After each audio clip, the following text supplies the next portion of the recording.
نبی علیہ السلام نے فرمایا، دو باتوں کے سوا کسی چیز میں بھی رشک نہیں کیا جا سکتا۔ سبحان اللہ۔ وہ دو باتیں اتنی قیمتی ہیں جن پر اللہ کے نبی نے بھی رشک کیا، اور اس سے زیادہ قیمتی کوئی چیز نہیں جس پر رشک کیا جا سکے۔ ان میں سے ایک وہ آدمی جسے اللہ تعالیٰ نے مال دیا، پھر اسے اس پر مسلط کر دیا، یعنی اس پر قادر کر دیا، اس پر اختیار دے دیا، اور اس کا دل اس پر راضی کر دیا کہ وہ اس مال کو حق کی راہ میں بے دریغ لٹائے، یعنی جہاد بالمال اور جہاد فی سبیل اللہ کرے اور بے دریغ کرے۔ اور دوسرا وہ شخص جسے اللہ تعالیٰ نے حکمت اور دانائی عطا کی، اور وہ اس کے مطابق اپنے اور دوسروں کے معاملات طے کرتا ہے اور اس کی تعلیم دیتا ہے۔ کسی کو اللہ تعالیٰ نے کتاب کا علم دے دیا اور وہ اس کے مطابق اپنی بھی اصلاح کرتا ہے اور دوسروں کی بھی اصلاح کرتا ہے اور اس کی تعلیم دیتا ہے، تو فرمایا یہ دو چیزیں اتنی قابل رشک ہیں کہ اس سے زیادہ کوئی چیز قابل رشک نہیں۔ ایک مرتبہ آپ صلی اللہ علیہ وسلم کے ساتھ کچھ صحابہ نماز پڑھ رہے تھے کہ آپ نے جلدی چلنے اور دوڑ کر پہنچنے کی ملی جلی آوازیں سنی، تو اس پر آپ نے نماز کے بعد پوچھا کہ تمہیں کیا ہوا تھا؟ لوگوں نے عرض کی، ہم نے نماز کے لیے جلدی کی۔ تو آپ نے فرمایا کہ ایسے نہ کیا کرو، جب تم نماز کے لیے آؤ تو سکون و اطمینان ملحوظ رکھو، نماز کا جو حصہ تمہیں مل جائے وہ پڑھ لو اور جو گزر جائے اسے پورا کر لو۔ اور فرمایا جب کوئی شخص نماز کا ارادہ کر کے آتا ہے تو وہ نماز ہی میں ہوتا ہے۔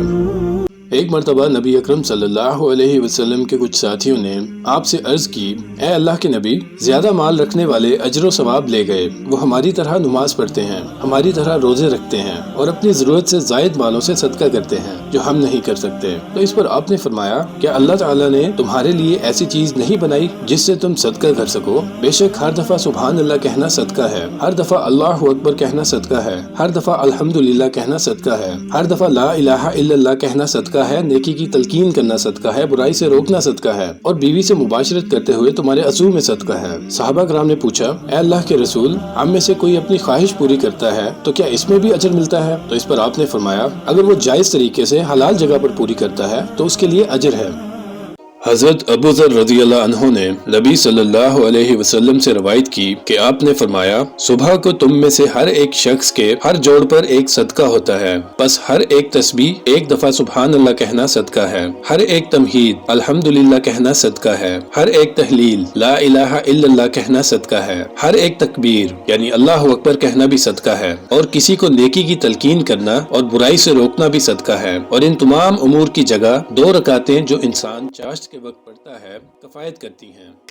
ہمارے نبی صلی اللہ علیہ وسلم کے پاس سے ایک مرتبہ ایک جنازہ گزرا تو آپ نے فرمایا، آرام پانے والا ہے یا اس سے آرام ملنے والا ہے؟ انہوں یعنی صحابہ نے پوچھا، اے اللہ کے رسول، آرام پانے والا یا جس سے آرام ملنے والا ہے، اس سے کیا مراد ہے؟ تو اس پر آپ نے فرمایا، بندہ مومن دنیا کی تکالیف سے آرام پاتا ہے، اور فاجر بندے یعنی جو دوسروں پر ظلم کرنے والے ہیں اور الٹیمیٹلی اپنے آپ پر ظلم کرنے والے ہیں، ان سے لوگ، شہر، درخت اور حیوانات آرام پاتے ہیں۔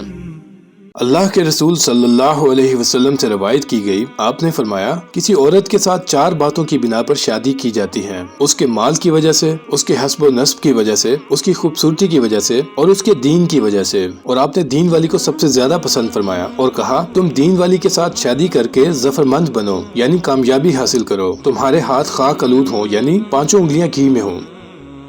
حضرت ابو مسعود انصاری رضی اللہ عنہ سے روایت کی گئی، انہوں نے کہا، ایک مرتبہ میں اپنے غلام کو مار رہا تھا تو میں نے اپنے پیچھے سے ایک آواز سنی، ابو مسعود، جان لو اس پر تمہارا جتنا اختیار ہے اس کی نسبت اللہ تم پر زیادہ اختیار رکھتا ہے۔ انہوں نے کہا، میں پیچھے مڑا تو میں نے دیکھا رسول اللہ صلی اللہ علیہ وسلم تھے۔ اب وہ تھوڑا گھبرا گئے اور شرمندہ بھی ہوئے، اور پھر عرض کی، اللہ کے رسول، وہ غلام اللہ کی رضا کے لیے آزاد ہے۔ تو اس پر آپ نے فرمایا، دیکھو، اگر تم ایسا نہ کرتے تو تمہیں آگ جھلساتی یا تمہیں آگ چھوتی۔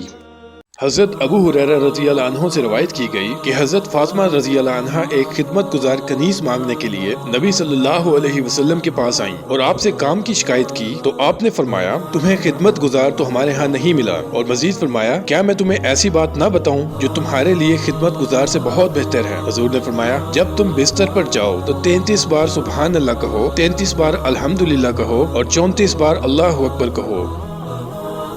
حضرت انس بن مالک رضی اللہ عنہ سے حدیث بیان کی گئی، انہوں نے کہا، اللہ کے رسول صلی اللہ علیہ وسلم نے فرمایا، قیامت کی نشانیوں میں سے ہے کہ علم اٹھ جائے گا، جہالت نمایاں ہو جائے گی، زنا پھیل جائے گا، شراب پی جانے لگے گی، مرد رخصت ہو جائیں گے اور عورتیں باقی رہ جائیں گی، یہاں تک کہ 50 عورتوں کے معاملات کا نگران ایک رہ جائے گا۔ ایک مرتبہ آپ صلی اللہ علیہ وسلم نے قیامت کے قریب آ جانے کی کچھ نشانیاں بتائیں۔ آپ نے فرمایا قیامت کے قریب زمانہ باہم قریب ہو جائے گا، یعنی وقت بہت تیزی سے گزرتا ہوا محسوس ہوگا، علم اٹھا لیا جائے گا، فتنے نمودار ہوں گے، دلوں میں بخل اور حرص یعنی لالچ ڈال دیا جائے گا، اور حرج کثرت سے ہوگا۔ صحابہ نے پوچھا یہ حرج کیا ہے؟ تو آپ نے فرمایا قتل و غارت گری۔ ہمارے نبی صلی اللہ علیہ وسلم نے فرمایا جب جمعے کا دن ہوتا ہے تو مسجد کے دروازوں میں سے ہر دروازے پر فرشتے موجود ہوتے ہیں جو آنے والوں کی ترتیب کے مطابق ان کے نام لکھتے ہیں، اور وہ تب تک نام لکھتے رہتے ہیں جب تک امام خطبے کے لیے نہیں آ جاتا، اور جب خطبہ شروع ہو جاتا ہے تو وہ صحیفے لپیٹ دیتے ہیں اور آ کر خطبہ سنتے ہیں۔ اور جمعے کے لیے سب سے پہلے آنے والے کی مثال اس انسان جیسی ہے جو اونٹ قربان کرتا ہے، اور اس کے بعد جو آتا ہے اس کو گائے کی قربانی کا ثواب ملتا ہے، اور اس کے بعد جو آیا گویا وہ مینڈا قربان کرتا ہے، اور پھر جو آیا گویا وہ تقرب کے لیے مرغی پیش کرتا ہے، اور اس کے بعد جو آتا ہے وہ تقرب کے لیے انڈا پیش کرتا ہے۔